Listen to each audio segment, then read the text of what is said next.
Praise the Lord, hallelujah. ദൈവത്തിൻ്റെ ആത്മാവ് ഇന്ന് ഈ പ്രഭാതത്തിൽ നമ്മുടെ എല്ലാവരെയും തൻ്റെ കൃപയുടെ വചനത്താൽ നമ്മെ പരിപാലിക്കുന്ന ആ വലിയ ദൈവശക്തിയോർത്ത് ഇന്ന് കർത്താവിന് നന്ദി പറയാം.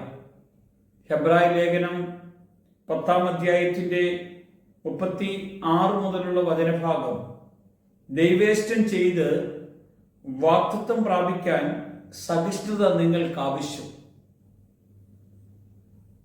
ദൈവസന്നിധിയിൽ നമ്മൾ ചെയ്യേണ്ട ഒന്നാമത്തെ കാര്യം, നമ്മൾ ദൈവേഷ്ടം ചെയ്യണം. എന്തിനു വേണ്ടിയാ ദൈവേഷ്ടം ചെയ്യേണ്ടത്? വാഗ്ദത്തം പ്രാപിക്കാൻ.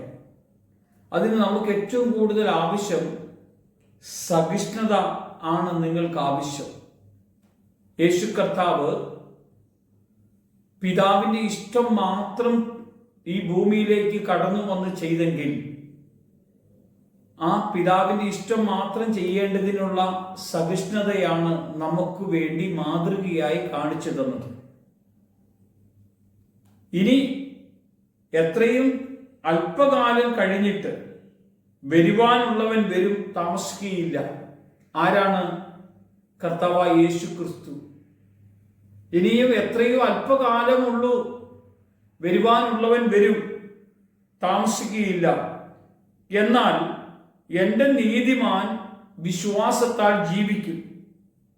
പിന്മാറുന്നുവെങ്കിൽ എൻ്റെ ഉള്ളത്തിന് അവനിൽ പ്രസാദമില്ല.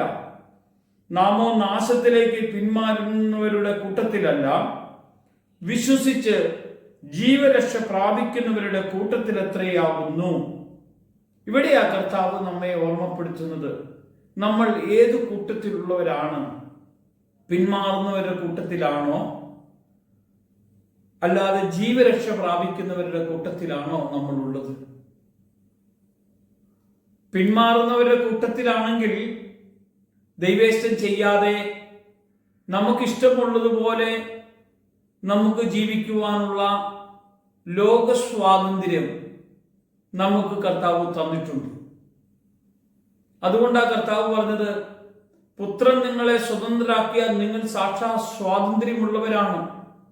എന്നാൽ പാപം ചെയ്യുന്നവനെല്ലാം പാപത്തിന്റെ അടിമയാണ്. ഇവിടെ നമുക്ക് നാമോ നാശത്തിലേക്ക് പിന്മാറുന്നവരുടെ കൂട്ടത്തിലല്ല, വിശ്വസിച്ച് ജീവരക്ഷ പ്രാപിക്കുന്നവരുടെ കൂട്ടത്തിൽ എത്രയാകുന്നു. ഏത് കൂട്ടത്തിലാണ് നമ്മൾ ആകേണ്ടതെന്ന് നമ്മൾ ചിന്തിക്കണം. 1. 2, ദൈവേഷ്ടം ചെയ്ത് വാഗ്ദത്തം പ്രാപിക്കുവാൻ നമുക്ക് സഹിഷ്ണുത വേണമെന്ന് കർത്താവ് പറയുന്നു. യേശു വരാനിരിക്കുന്ന സമയം അടുത്തു. നല്ല ഒരുക്കത്തോടുകൂടെ ദൈവസന്നിധിയിൽ ഞാൻ ഒരുങ്ങിയെങ്കിൽ എൻ്റെ നീതിമാൻ വിശ്വാസത്താൽ ജീവിക്കും. പിന്മാറുവാൻ അവന് കഴിയത്തില്ല. പ്രിയമുള്ളവരെ, ഈ വചനം ഇന്ന് നമ്മോട് ദൈവം സംസാരിക്കുന്നതാണെന്ന് നമുക്ക് തിരിച്ചറിയണം. ദൈവത്തിൻ്റെ ഇഷ്ടം എന്താണോ അത് ഞാൻ ചെയ്യുവാൻ ഞാൻ തയ്യാറായാൽ, ദൈവ പദ്ധതി പ്രകാരം എനിക്ക് എൻ്റെ യേശുവിൻ്റെ കൂടെ ഇവിടെ ഏറിയാൽ 70 അല്ലെങ്കിൽ 80 അല്ലെങ്കിൽ 100 110 വർഷം നമ്മൾ ഈ ഭൂമിയിൽ ജീവിച്ചെങ്കിലും ഇത് കഴിഞ്ഞ് നിത്യമായ ഒരു ജീവിതം നമുക്ക് വേണ്ടി ദൈവം ഒരുക്കുന്ന ഒരു സ്ഥലം. അതുകൊണ്ടാണ് യേശു പറഞ്ഞത്, ഞാൻ പോയാൽ നിങ്ങൾക്ക് സ്ഥലമൊരുക്കാൻ വേണ്ടിയാണ് ഞാൻ പോകുന്നത്.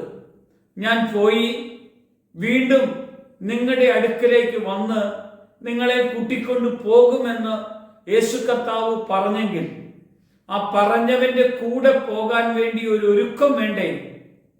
അതിനു വേണ്ടിയാ കർത്താവ് പറഞ്ഞത്, 1, നീ ദൈവേഷ്ടം ചെയ്യണം. 2, വാഗ്ദത്തം പ്രാപിക്കണം. അതിനുവേണ്ടി നീ സഹിഷ്ണുതയോടെ നീ എൻ്റെ കൂടെ ആയിരിക്കണമെന്ന് കർത്താവ് പറയുമ്പോൾ, എൻ്റെ നീതിമാൻ വിശ്വാസത്താൽ ജീവിക്കും, അവനൊരിക്കലും പിന്മാറിപ്പോകുകയില്ല. പിന്മാറുന്നവരുടെ കൂട്ടത്തിലാണോ, നിത്യരക്ഷ പ്രാപിക്കുന്നവരുടെ കൂട്ടത്തിലാണോ എന്ന് നമ്മൾ തിരിച്ചറിഞ്ഞു വേണം ഇന്ന് കർത്താവിൻ്റെ കൂടെ കടന്നു പോകാൻ. നമുക്കൊന്ന് കർത്താവിനോട് പ്രാർത്ഥിക്കാം. ഈ അഭിഷേകം മന്ന എന്ന വചന സന്ദേശം നമ്മുടെയൊക്കെ കുടുംബത്തിൽ ഒരു അനുഗ്രഹമായി തീരേണ്ടതിന് കർത്താവെ, എന്നെയും എൻ്റെ ഭവനത്തിലുള്ളവരെയും എൻ്റെ കുഞ്ഞുങ്ങളെയും എൻ്റെ മാതാപിതാക്കളെയും എൻ്റെ കുടുംബത്തിലുള്ളവരെയും ഞാനുമായി കണ്ടുമുട്ടുന്ന എല്ലാവരെയും ഇന്ന് ഈ പ്രഭാതത്തിൽ ഇന്നേ ദിവസം അനുഗ്രഹിക്കേണ്ടതിന് നിന്റെ കരം വയ്ക്കണമേ. എന്നെ കൂടുതലായി ദൈവകൃപയിൽ നടത്തണമേ. എൻ്റെ വാക്കിലും പ്രവൃത്തിയിലും ഒരു തെറ്റുപോലും ചെയ്യാൻ ഇടവരാത്ത വണ്ണം നിന്റെ ആത്മീയ കൃപയിൽ എന്നെ ഇന്ന് നടത്തുവാൻ അങ്ങിടയാക്കണമേ. എന്നെ ആത്മാവിൽ ബലപ്പെടുത്തണമേ. ദൈവശക്തിയിൽ എന്നെ നിറയ്ക്കണമേ. കർത്താവെ, നീ എപ്പോഴും എൻ്റെ കൂടെ ഉണ്ടാകണമേ. എൻ്റെ വാ തുറക്കുമ്പോൾ കർത്താവെ, അങ്ങേക്ക് ഇഷ്ടമില്ലാത്ത ഒരു വാക്കുപോലും പുറത്തു വരാൻ അനുവദിക്കാത്ത വണ്ണം എനിക്ക് ഒത്തിരി ക്ഷമ, ഒത്തിരി എളിമ, ഒത്തിരി വിനയം, ഒത്തിരി ദൈവസ്നേഹത്തിന്റെ ആഴം എന്നെ പഠിപ്പിക്കണം. യേശു മഹത്വം എടുക്കണം. യേശുവിന്റെ നാമത്തിൽ തന്നെ. ആമേൻ.